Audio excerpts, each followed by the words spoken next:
Hello,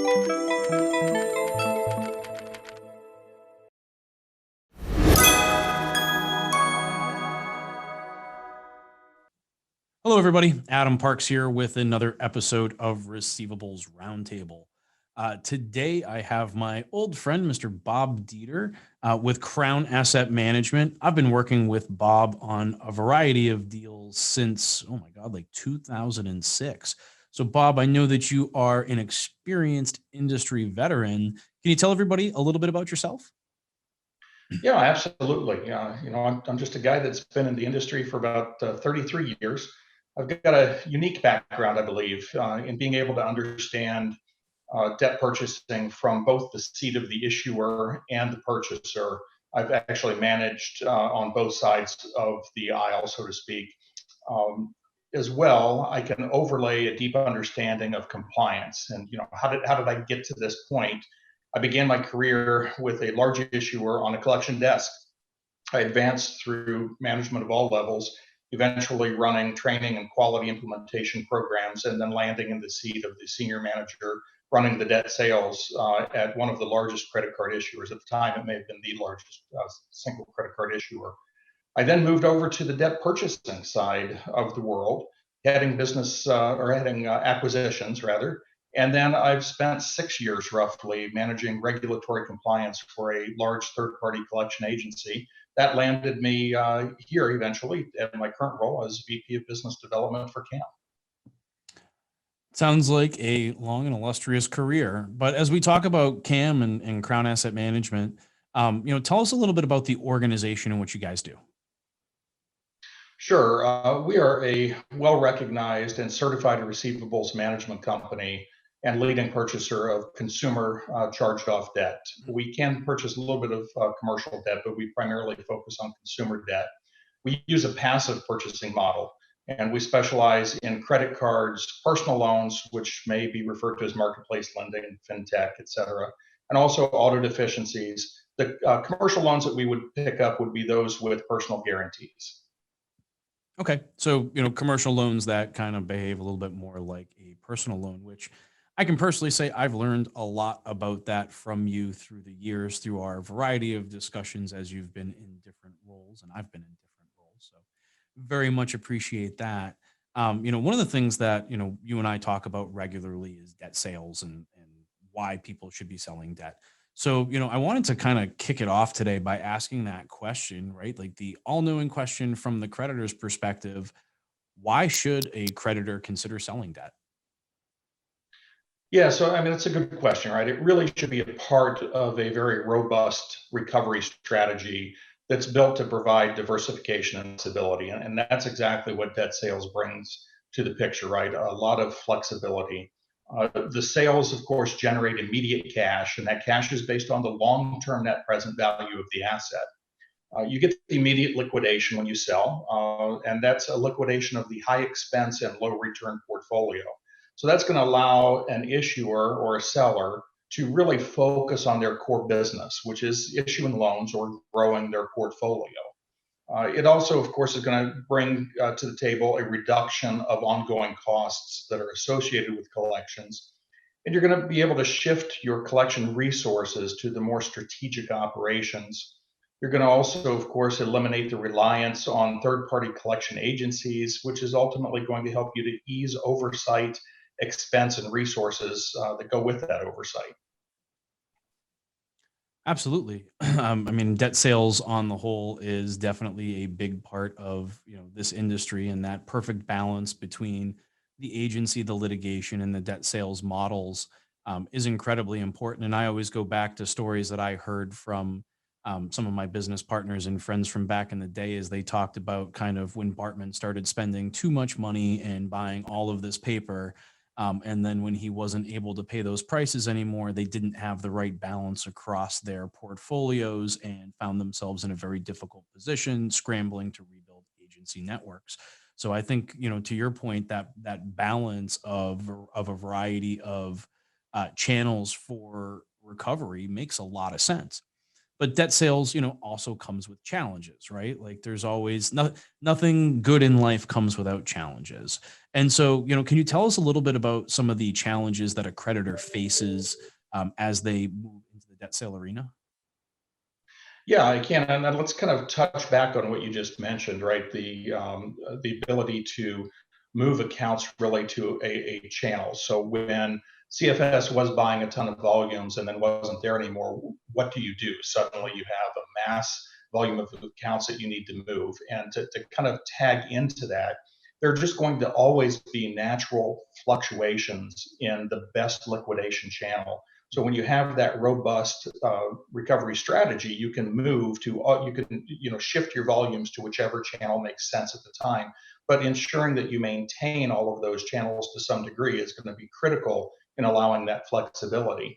So let's take today as an example, or the current environment. Mhm. And charge-off volumes are simply down, right? Nobody, I don't think anybody thought during the beginning of the pandemic lots of people would be closing businesses and be laid off, but somehow volumes of charge-offs would go down and people would be paying their credit, right? So Mhm. the reality, though, is that's the environment we're in. So that's the immediate challenge. If you're new to selling, you need to develop a detailed understanding of the sale process. So that could be a challenge.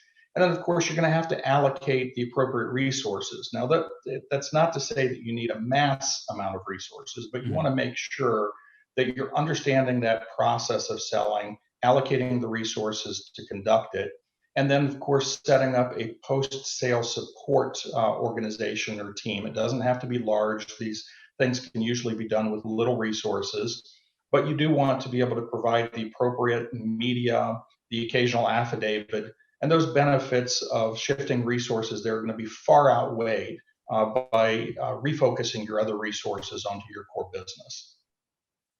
Absolutely agreed. And when we talk about post sale support, just for those creditors that haven't been through the process yet, we're specifically referring to processing direct payments, right? Like once you've sold accounts, you have to forward on the payments that you receive on those accounts. We're talking about media documentation and making sure that documents are being provided. We're talking about the affidavit process and making sure that affidavits can be completed as needed and that there's a procedure and process down to make that smooth and efficient. We're also talking about buybacks and putbacks because you may find that some of the accounts that were sold you for whatever reason need to repurchase, and that needs to be in the agreement, and there needs to be a predefined process for that.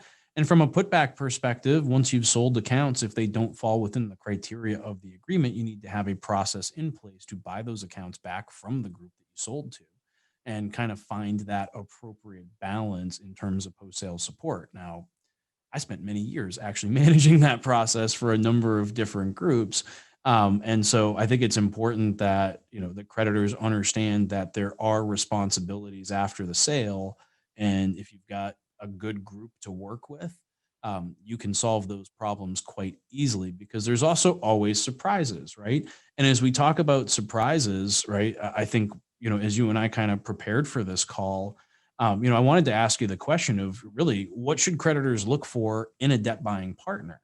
And the first thing that you said was flexibility, which I think is absolutely important, right? You need someone that can work with you. But what do you think are some of those most important pieces of how a creditor should be evaluating a potential debt buying partner? Yeah, I mean, obviously, you want somebody with experience, right? Mhm. But to me, the key is you want a true partner. So let's take a couple of those items you mentioned on the direct payments and the buybacks. To somebody that's new to selling, they may be saying, well, wait a minute, I might have to buy these accounts back. That sure seems like it's a hassle, et cetera. But in reality, the accounts that typically get repurchased or bought back are those that the seller would want to have repurchased, right? It's an Agreed. account that could otherwise cause problem, probably shouldn't have been sold to begin with. So we're not talking about massive volumes of accounts, but Mhm. having somebody with experience that will be a true partner for you is going to help minimize any issues there and actually help you to solve the problems that may come up. You want somebody that's going to protect your brand and protect their brand. And that's just very, very important, right? The world is not perfect, but selling accounts really can provide not only the benefits that we mentioned earlier, but a very easy way of liquidating your portfolios and not having to spend a lot of time and resources on them, circling back to being able to refocus on your core business. Mhm.